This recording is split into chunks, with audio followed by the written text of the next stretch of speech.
بسم اللہ الرحمن الرحیم۔ السلام علیکم ناظرین گرامی، آج کی اس ویڈیو میں ہم آپ کو قوم لوط کے عذاب کے بارے میں بتائیں گے۔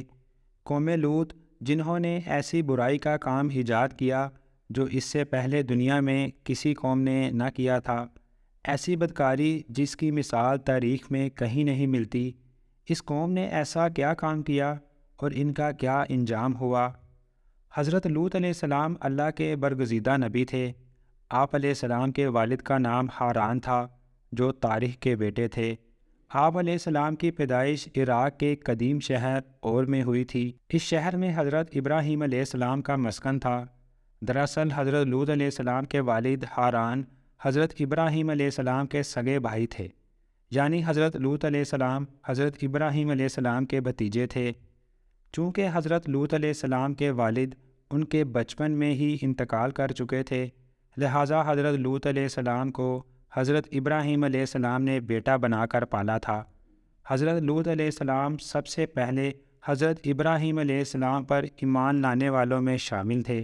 آپ علیہ السلام حضرت ابراہیم علیہ السلام کے زمانے میں اہل سدوم کی رہنمائی کے لیے نبوت کے منصب پر فائز ہوئے۔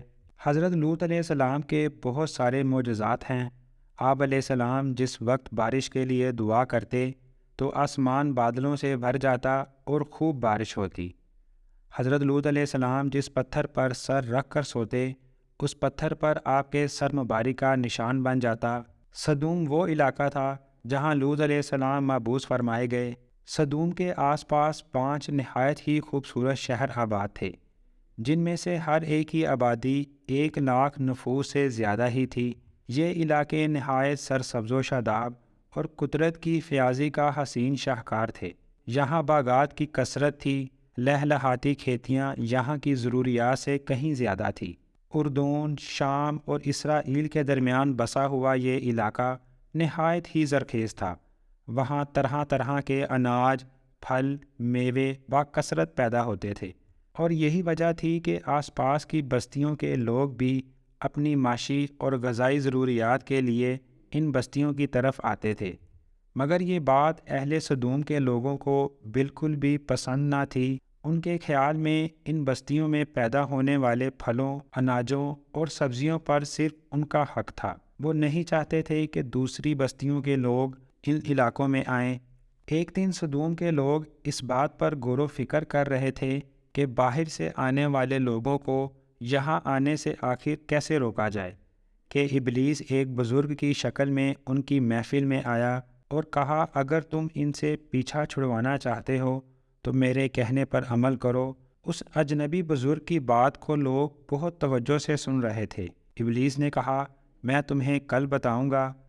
دوسرے دن ابلیس ایک خوبصورت جوان لڑکے کے بھیس میں آیا اور انہیں اپنی عورتوں کی بجائے مردوں کے ساتھ فعل بد کرنا سکھایا۔ ابلیس نے کہا، اگر تم ان بستیوں کے لوگوں سے نجات چاہتے ہو جو تمہاری بستی میں آ جاتے ہیں، تو ایسا کرو کہ جب بھی کوئی شخص تمہارے علاقے میں آئے، تم لوگ زبردستی اس کے ساتھ اپنی خواہش پوری کیا کرو۔ اس طرح یہ لوگ اس بستی میں آنا چھوڑ دیں گے۔ اپنی نفسانی خواہشات کے لیے مردوں سے بدفعلی اس قوم کا دستور بن گیا تھا۔ یہاں بے حیائی عام ہو گئی تھی۔ حکمران، سردار، رئیس، ہر طبقے میں گھر گھر یہ عمل پھیل چکا تھا۔ بھری محفل میں یہ لوگ اس فحاشی کے کام کو کر کے خوشی محسوس کرتے۔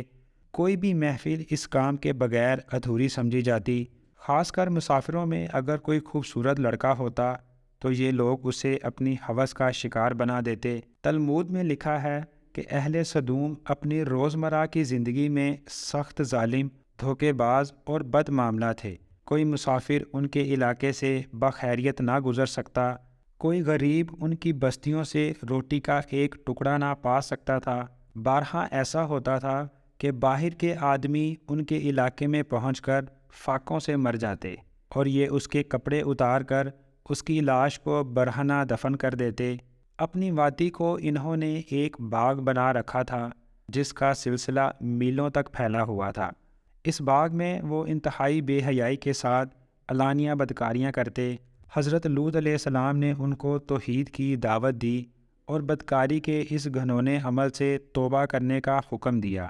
حضرت لوط علیہ السلام نے کہا، تم بے حیائی کیوں کرتے ہو؟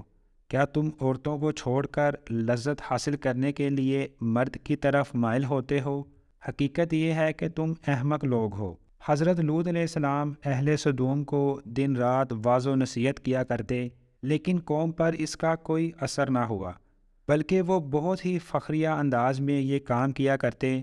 انہیں حضرت لوط علیہ السلام کا سمجھانا بھی برا لگتا تھا، لہٰذا انہوں نے صاف صاف کہہ دیا کہ اگر تم ہمیں اسی طرح برے کہتے رہے اور ہمارے کاموں میں مداخلت کرتے رہے تو ہم تمہیں اپنے شہر سے نکال دیں گے۔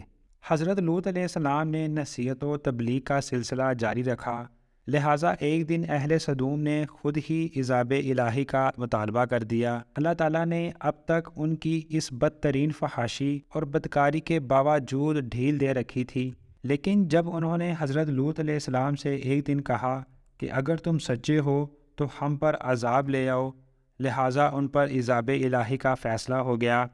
اللہ نے اپنے خاص فرشتوں کو دنیا کی طرف روانہ کر دیا۔ یہ فرشتے دراصل حضرت جبرائیل، میکائیل اور اسرافیل علیہ السلام تھے۔ پھر یہ فرشتے حضرت لوط علیہ السلام کے گھر تشریف لے آئے۔ حضرت لوط علیہ السلام نے جب ان خوبصورت نوعمر لڑکوں کو دیکھا تو سخت گھبراہٹ اور پریشانی میں مبتلا ہو گئے۔ انہیں یہ خطرہ محسوس ہوا کہ اگر ان کی قوم کے لوگوں نے انہیں دیکھ لیا تو نہ جانے ان کے ساتھ کیا سلوک کریں گے۔ حضرت لوط علیہ السلام کی بیوی کا نام وائلہ تھا۔ اس نے آپ علیہ السلام پر ایمان نہ لایا تھا اور وہ دراصل منافقہ تھی اور کافروں کے ساتھ تھی، لہٰذا اس نے اہل سدوم کو جا کر یہ خبر دے دی کہ لوط کے گھر نوجوان لڑکے مہمان ٹھہرے ہوئے ہیں۔ یہ سن کر بستی والے دوڑتے ہوئے حضرت لوط علیہ السلام کے گھر پہنچے۔ حضرت لوط علیہ السلام نے کہا، اے قوم، یہ جو میری قوم کی لڑکیاں ہیں یہ تمہارے لیے جائز اور پاک ہیں۔ اللہ سے ڈرو اور مجھے میرے مہمانوں کے سامنے رسوا نہ کرو۔ کیا تم میں کوئی بھی شائستہ آدمی نہیں ہے؟ حضرت لوط علیہ السلام کی یہ بات سن کر وہ لوگ بولے، تم بخوبی واقف ہو کہ ہمیں تمہاری بیٹیوں سے کوئی حاجت نہیں، اور جو ہماری اصل چاہت ہے اس سے تم بخوبی واقف ہو۔ قوم لوط کے اس بے شرمانہ جواب سے اندازہ لگایا جا سکتا ہے کہ وہ فعل بد میں کس حد تک مبتلا ہو چکے تھے۔ جب حضرت لوط علیہ السلام کی قوم ان کے گھر کی طرف دوڑتی ہوئی آئی تو حضرت لوط علیہ السلام نے گھر کے دروازے بند کر دیے اور ان نوجوانوں کو ایک کمرے میں چھپا دیا۔ ان بدکار لوگوں نے آپ علیہ السلام کے گھر کا گھیراؤ کیا ہوا تھا اور ان میں سے کچھ گھر کی دیوار پر بھی چڑھنے کی کوشش کر رہے تھے۔ حضرت لوط علیہ السلام اب اپنے مہمانوں کی عزت کے خیال سے بہت زیادہ گھبرائے ہوئے تھے۔ فرشتے یہ سب منظر دیکھ رہے تھے۔ جب انہوں نے حضرت لوط علیہ السلام کی بے بسی اور پریشانی کا یہ عالم دیکھا تو حقیقت سے پردہ اٹھاتے ہوئے یوں فرمایا، اے لوط، ہم تمہارے رب کے بھیجے ہوئے فرشتے ہیں، یہ لوگ ہرگز تم تک نہیں پہنچ سکیں گے۔ ابھی کچھ رات باقی ہے، تم اپنے گھر والوں کو لے کر چل دو اور تم میں سے کوئی شخص پیچھے مڑ کر نہ دیکھے۔ اہل سدوم حضرت لوط علیہ السلام کے گھر کا دروازہ توڑنے پر بضد تھے، لہٰذا حضرت جبرائیل علیہ السلام نے گھر سے باہر نکل کر اپنے پر کا ایک کونا انہیں مارا، جس سے ان سب کی آنکھوں کے ڈھیلے باہر نکل آئے اور بصارت زائل ہو گئی۔ یہ خاص عذاب ان لوگوں کو پہنچایا جو حضرت لوط علیہ السلام کے پاس بدنیتی سے آئے تھے۔ حضرت لوط علیہ السلام حقیقت حال جان کر مطمئن ہو گئے اور اپنے گھر والوں کے ساتھ رات ہی کو نکل گئے۔ بیوی بھی ان کے ساتھ تھی، لیکن کچھ دور جا کر وہ واپس اپنی قوم کی طرف پلٹ گئی اور قوم کے ساتھ ہی جہنم رسید ہو گئی۔ صبح کا آغاز ہوا تو اللہ کے حکم سے حضرت جبرائیل علیہ السلام نے بستی کو اپنے پر سے اکھاڑ دیا اور اپنے بازو پر رکھ کر آسمان پر چڑھ گئے، یہاں تک کہ آسمان والوں نے بستی کے کتے کے بھونکنے اور مرغوں کے بولنے کی آوازیں سنی۔ پھر اس بستی کو زمین پر دے مارا، جس کے بعد ان پر پتھروں کی بارش ہوئی۔ ہر پتھر پر مرنے والوں کا نام لکھا ہوا تھا۔ جب یہ پتھر ان کو لگتے تو سر پاش پاش ہو جاتے۔ صبح سویرے شروع ہونے والا یہ عذاب اشراق تک پوری بستی کو نیست و نابود کر چکا تھا۔ قوم لوط کی ان خوبصورت بستیوں کو اللہ تعالیٰ نے ایک انتہائی بدبودار اور سیاہ جھیل میں تبدیل کر دیا تھا، جس کے پانی سے رہتی دنیا تک کوئی فائدہ حاصل نہیں کیا جا سکتا۔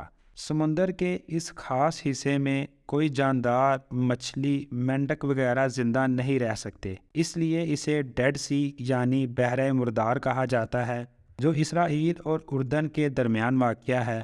ماہرین آثار نے 10 سال کی تحقیق و جستجو کے بعد اس تباہ شدہ شہر کو دریافت کیا تھا۔ تحقیقات سے پتہ چلا تھا کہ اس شہر میں زندگی بالکل ختم ہو چکی تھی۔ اس شہر کے راستے اور کھنڈرات کو دیکھ کر آرکیولوجسٹ نے اندازہ لگایا جب یہ شہر تباہ ہوا تو اس وقت لوگ روزمرہ کے معاملات میں مشغول تھے اور یہاں زندگی اچانک ختم ہو گئی۔ اہل سدوم جنہیں پتھر کا بنا دیا گیا، ان کے بت ابھی تک بحر مردار کے پاس موجود ہیں، جو کہ تا قیامت لوگوں تک ایک عبرت ہیں۔ آج یورپی ممالک میں انسانی آزادی کے نام پر اس بدکاری کی اجازت دی جاتی ہے اور اس فحش عمل کو فخر سمجھا جاتا ہے، مگر حقیقت یہ ہے کہ ہم جنس پرستی بالکل فطرت کے خلاف ہے، جس سے انسانی معاشرہ تباہ و برباد ہو جاتا ہے۔ روایات کے مطابق ایک مرتبہ حضرت سلیمان علیہ السلام نے شیطان سے پوچھا کہ اللہ کے نزدیک سب سے بدترین عمل کیا ہے؟ ابلیس بولا، جب مرد مرد سے بدفعلی کرے اور عورت عورت سے خواہش پوری کرے۔ حضرت ابن عباس رضی اللہ عنہ سے روایت ہے کہ رسول اکرم صلی اللہ علیہ وآلہ وسلم نے ارشاد فرمایا کہ اس شخص پر اللہ تعالیٰ کی لعنت ہو جو قوم لوط والا عمل کرے۔